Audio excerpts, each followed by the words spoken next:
Well, in the rain and cold and wind, I'm a little less enthused this morning about my location. But it's pretty.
Well, I went to sleep on a moon-lit night, and I woke up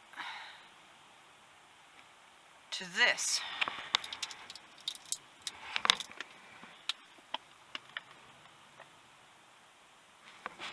What do you think, Timmy? We're not impressed.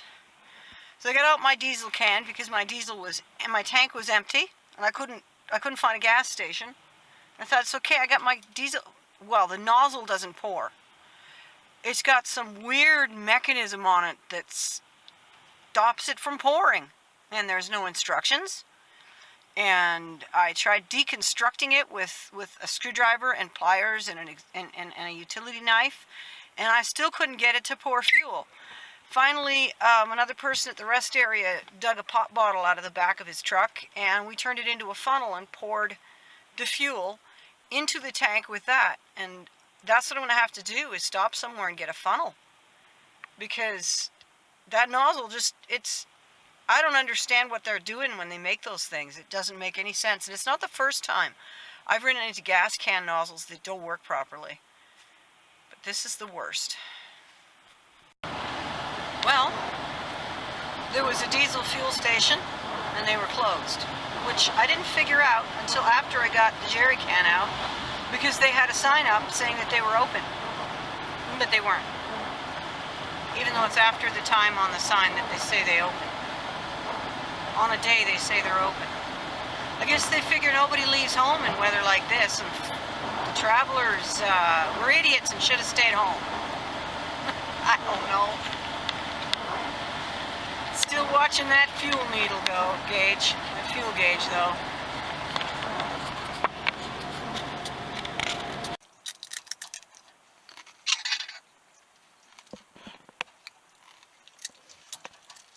How to cheer up a little dog who's tired of being away from home. Treats. He only gets a little.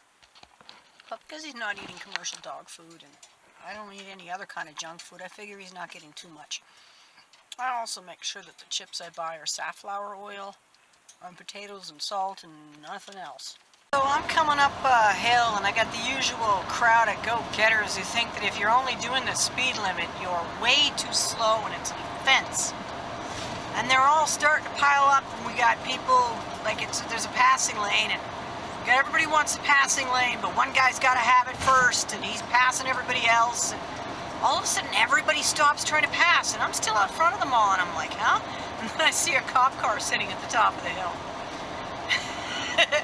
Okay, so sometimes they do enforce the speed limits around here. And I'm Still laughing about how they all just suddenly dynamited their brakes and nobody was trying to pass anybody anymore. Because I was already doing 95 to 100 in a 90, you know? People in Ontario, they like to speed.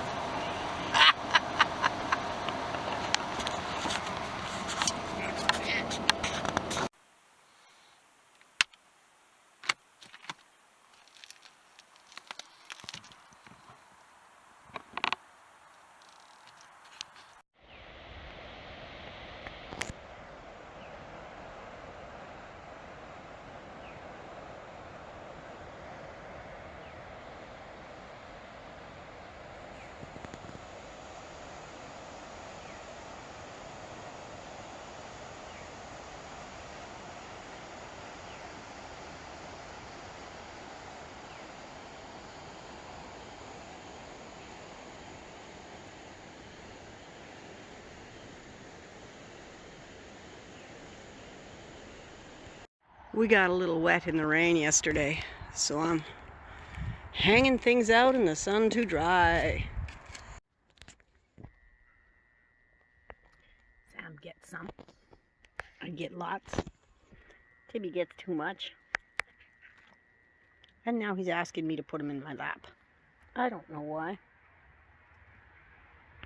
Breakfast is done. It's time to do the dishes, and the back hatch is serving splendidly as a platform in absence of a picnic table. I'm doing all right without the table I had to cancel. We're in a place with no service. Yeah. I keep looking over at the screen and you see my eyes go blink, blink. And then when I see my face, I know I'm not looking at the camera, and I remember and look back. So I'm not shifty-eyed. Yeah, we're in Catherine Cove.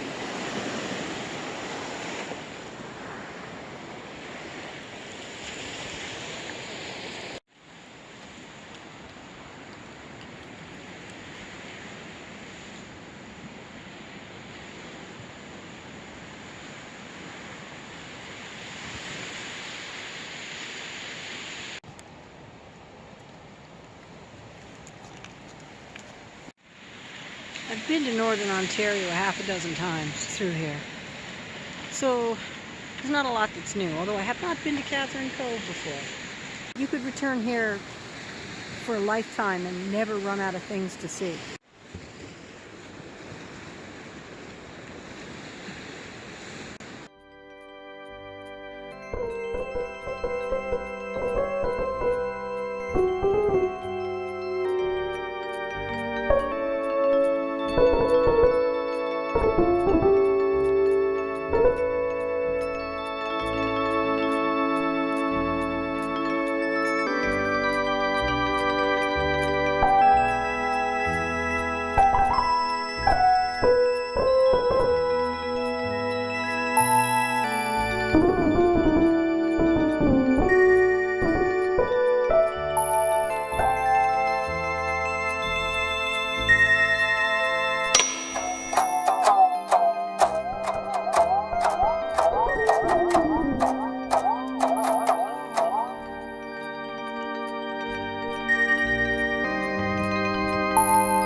I really do suggest you stop at the gas stations in the weird little off trips.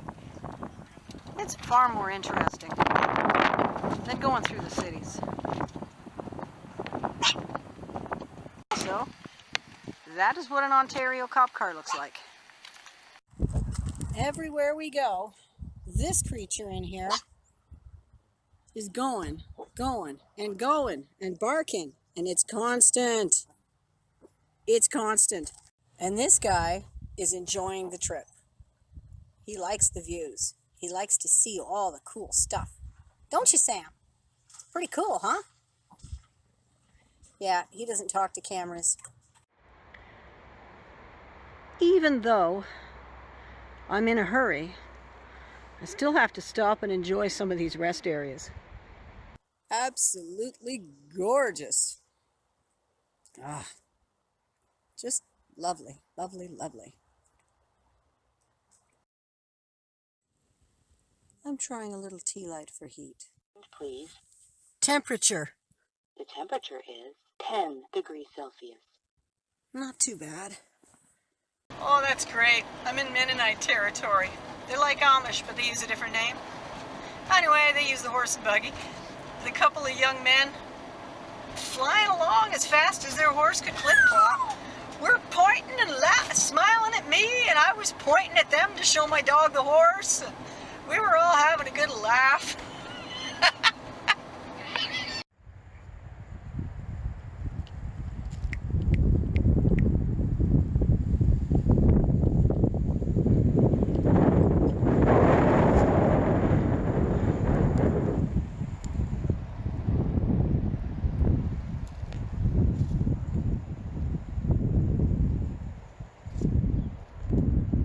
There was a Christian lady selling sinful treats by the roadside.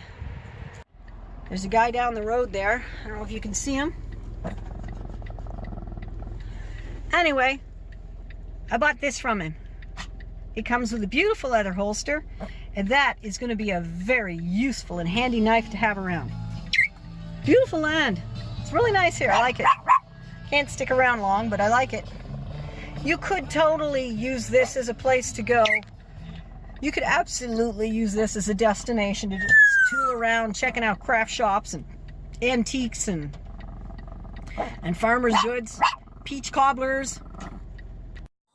I am now at my sister's beautiful house, and it is a beautiful house.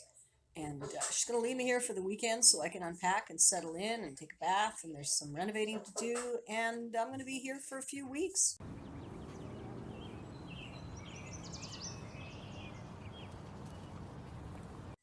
My sister's got a really nice guest room. I've made a right mess in it.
My sister's water softener is too aggressive.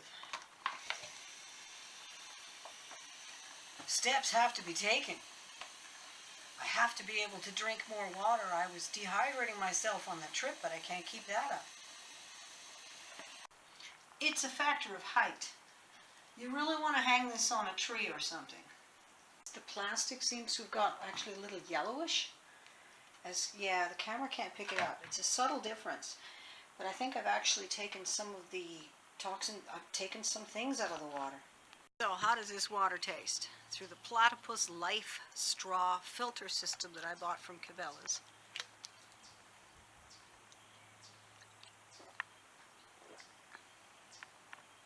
I still have a hint of the water softener salt. It's a bit alkaline, but it's a lot. Now it's drinkable. Now I can guzzle back the water I need to guzzle, and my tongue will get used to it. I think at the moment I've had a couple of sources of bad water, but I should have been using this thing.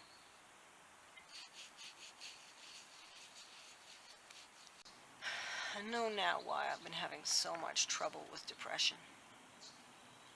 The climate in Saskatchewan is just too harsh for me. The birds here and the songbirds here and the trees, it's just the sheer variety of it and the beauty of it is just blowing my mind. Okay, well, this is the hallway. There's a living room off to the side there. It's still full of stuff, and I don't show people stuff. So since I've taken down all the pictures, I can show you the hallway. And it's got all of this wallpaper edging, some of which is peeling. That's got to come down. It's got wainscoting that's going to have to be taken off the wall.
What's that?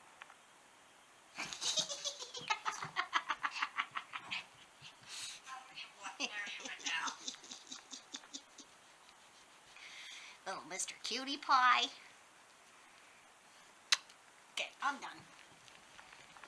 Whee.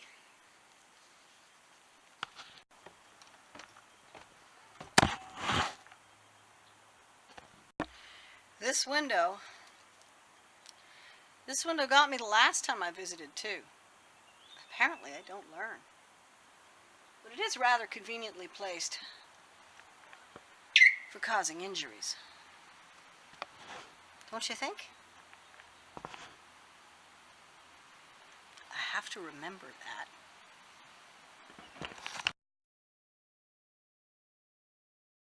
Alright, so I've rolled up the rugs, removed the wainscot panel, and discovered that I have to rent a steamer. I'll work on disassembling the living room this afternoon when I'm done editing videos.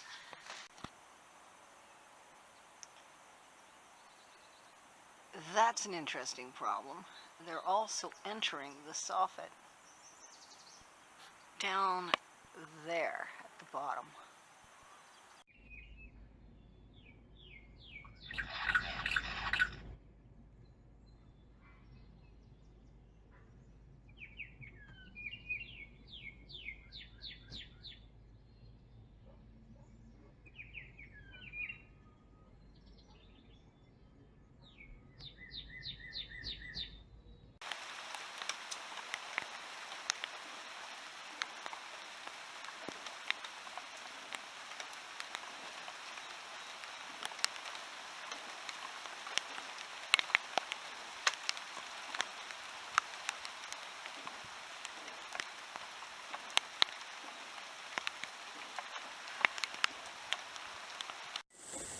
It's pouring buckets out here and I love it. I really like this yard. It's wonderful. And it goes so far down. It's crazy. You can hike to the end of the yard.